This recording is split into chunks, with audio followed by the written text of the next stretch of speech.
Razer is refreshing its Kraken line, which is its immersive gaming headset line, with this, the Kraken V4. This means it delivers big audio and also packs Razer's Chroma RGB. And I've only had it for a few days, but it is available now. So let's dive in, take an overview look, and I'll share some of my very first early impressions of the Razer Kraken V4. Hey everyone, I'm Jordan with 9 to 5 Toys. We're gonna make this video pretty short and sweet, but just give you kind of an overview of it and some very, very short first impressions. Now the Kraken V4 is wireless. It supports Hyperspeed 2.4 wireless. It also supports Bluetooth, and it can be used wired. Unfortunately, it is not simultaneous Bluetooth and 2.4, so there is a button on here you can press to swap between those two different modes. With a refined ear cup and a smaller overall footprint, Kraken V4 reminds me of some SteelSeries headsets. It's moving in that direction. It's a little more subdued than the massive round Kraken shape that we're really used to. Razer claims this is mainly because of feedback of the design being too bulky, and personally, I do like the way that this is headed. And of course, we all know Razer likes to iterate on its different platforms. This is the Kraken V4 wireless. They have already announced that there is going to be a Kraken V4X, which is going to be their wired USB variant. That one's coming in at just $80, I believe, 80 or 90, whereas this one, the wireless version, is coming in at 180. All right, so now let's move on and talk about comfort. And in just my initial testing, playing for a few hours, playing Battlefield 2042, I found this headset to be quite comfortable. You know, the way it sits on here, the ear pads are nice and soft, they have plenty of give, and so it sits on your ears really nicely. Now, they're not crazy deep for the ear cushions, so the tops of my ears do rest against the top in here, but I can also feel that there is padding on there, so it's not like a hard surface. There's a little bit of padding that makes that feel a little bit softer. So it's not overly fatiguing, but playing Battlefield for a few hours at a time, I was kind of ready to give my ears a break at the end of it. Up top, the headband has plenty of padding, and I had no issues with comfort on the top of my head. Moving on to sound, the Kraken V4 has 40mm Razer Triforce drivers in here. Razer claims that by separating the driver into 3 separate components, they can be individually tuned for lows, mediums, and highs to deliver better fidelity. And we've also seen these on some other headsets like the Black Shark lineup. Now you may also notice that 40mm is 10mm smaller than the outgoing Kraken V3, but Razer claims that they've been able to keep a similar powerful, deep, low sound with these smaller drivers, thanks to being able to tune them differently. And for the most part, in my testing, they actually sound really good. Inside of Synapse, there are default EQ modes for game, movie, music, and a flat custom. You can also set up individual profiles that will automatically be enabled when a game or program is opened and brought to the front. I was surprised how clear these sounded for both listening to music and when gaming. Most of my time spent testing these was playing Rush XL in Battlefield 2042, which, if you've played that, you know it is a ridiculous, chaotic game mode, up to 128 players.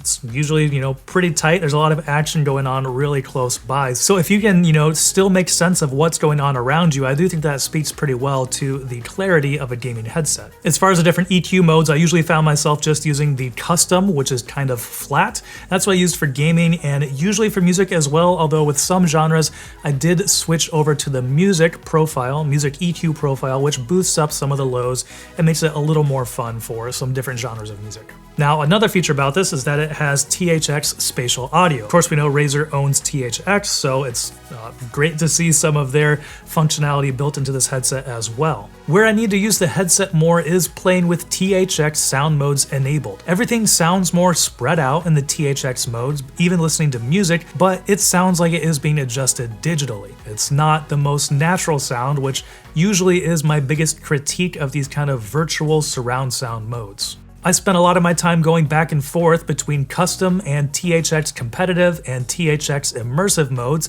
and I couldn't nail down which one sounded best to me when playing Rush XL on Battlefield 2042.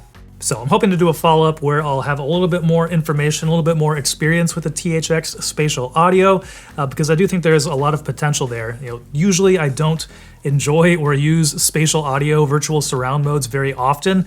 I kind of like Dolby Atmos and some of the Corsair headsets, but that's pretty much about it. But I do want to give it some more time to really test it and develop more of an opinion on the THX spatial audio on the Kraken V4. And of course, the Kraken has RGB built in. Each ear cup has 9 zones of RGB, so there's quite a bit you can do there to make this thing really, move and dance and light up if you're on stream or on a Zoom call, or if otherwise just want to make your headphones glow a little bit. And just remember, if that's not your thing, RGB, if you're opposed to having RGB, Razer does still carry the Black Shark line, which is more of its competitive esports geared gaming headset that doesn't have the frills like RGB.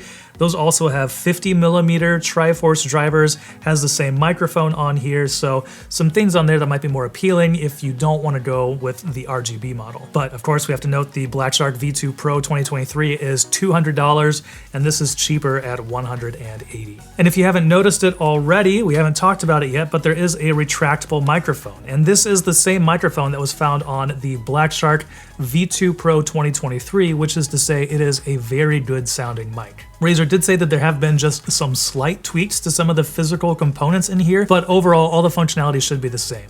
So here we'll hop over and do a sound test and go through the different EQ modes there for the microphone. So we are recording in Audition, and here we're going to play around with some of the settings for the microphone. As you can see, there is the mic volume here. Currently it's at 97. We also have a voice gate we can turn on if we want to. This will sort of limit if you have keyboard noises in the background. You can turn this up and try to eliminate some of those so it's only picking up your voice and not background noises. I currently have an AC fan running, so we'll see how that sounds with the microphone. And down here we also have volume normalization, we have vocal clarity, and we also have mic noise cancellation. I'm going to turn all of these off so really we can just see what it's doing with the equalizer first. And I might even turn on the side tone so I can hear how I sound. And I'm going to turn this up to 100, or maybe I'll put it down at around 90 so I can hear myself. And so here we are on broadcast mode, so what we've been using for this whole thing. And now let's switch over to mic boost. This is the mic boost mode, so hopefully this gives you a good idea of what it sounds like. In my testing, this didn't sound as natural as the broadcast. Conference is kind of more like the more stereotypical gaming headset microphone that I would say most people are probably used to hearing. But I do think that the broadcast mode actually sounds pretty good. And you can make, a bunch of adjustments to your own EQ here if you want to tweak it further, but I think this is a pretty good setting here. So now let's go over and turn on mic noise cancellation. And I'll tap her in the background a little bit so we can see what that does with the keyboard. And I'll turn this all the way up. And I'll turn it all the way down. And I'll put it right back in the middle at 50. So hopefully that gives you an idea of what that sounds like. I'm going to kind of do the same with voice gate. So kind of tapping in the background. Put it up at medium. I'll put it at high, see what that does. And we'll go back down to 1. So hopefully this has given you a good idea of what the microphone sounds like. Personally, I'm pretty impressed with what it can do. So overall, I really like the direction that Razer is headed with this Kraken line. Of course, I like the smaller footprint. It's more in line with what we've seen from SteelSeries, which I am a fan of. They are comfortable. Maybe I would like to see a little bit more padding in the ear cushions just for me, so the tops of my ears aren't resting up against them as much, but I do think that most people are going to find this pretty comfortable. It supports Bluetooth, it supports 2.4 gigahertz wireless, it sounds incredible, and has that impressive wideband microphone as well. And of course, if you want it, it has RGB built in. Personally, if I were buying a Razer headset, I would probably look for the Black Shark V2 Pro 2023, as I don't really need the RGB, and I kind of like that more esports focused design and kind of everything that's built in with that. The Black Shark V2 Pro 2023 also has those specific tuned FPS profiles that are made for different games. So if you are more towards the competitive side, that might be more appealing to you, and that's kind of more appealing to me. But if you aren't worried about that at all, you just want something that's comfortable, sounds great, and looks cool with RGB lighting, and is $20 cheaper than the Black Shark V2 Pro 2023, then this might be right up your alley. But make sure you are subscribed. We'll try to do a follow-up where I go a little bit more in depth about my audio experience with this. Like I said, I've only had it for a few days, but I wanted to give you an overview and introduction to the Razer Kraken V4 because I think there is a lot of potential there with this headset. And if you're looking for some other videos to watch, I'll link to our review of the Black Shark V2 Pro 2023, as well as our most recent video. And thanks for watching. If you enjoyed this video, please give it a thumbs up so others can find it easier, and consider subscribing. This is Jordan with 9to5 Toys.